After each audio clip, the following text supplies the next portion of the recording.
Jafnvægisskyn er að skynja hvernig líkaminn hallar, hvort við stöndum upprétt eða hvort hann hallar eða liggur á hliðinni.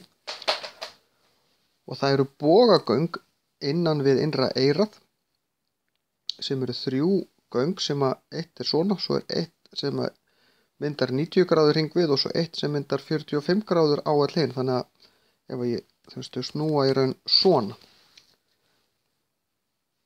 Í þeim eru vökvi, þau eru hálffull af vökva og inn í þeim eru bifár sem skynja hvar vökvin er. Þannig að ef við höllum þá hækkar vökvin öðrum megin, lækkar hinum megin og svo öfugt ef við höllum í hina áttina. Svo er þetta eitthvað í miðjunni.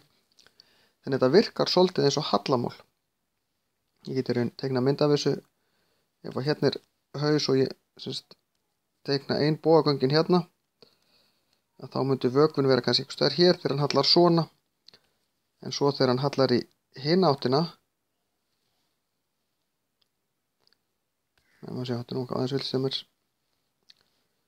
að þá, þegar við erum komin í hina áttina, þá hallar hann öfugt.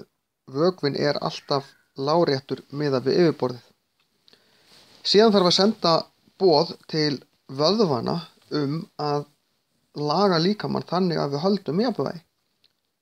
Því að án jafnvægis skynfærana, það er að segja bogagangnanna, þá vitum við ekki hvernig líkaminn á hvað er rétt og vöðvarnir verða síðan að bregðast við og koma í veg fyrir að við dettum.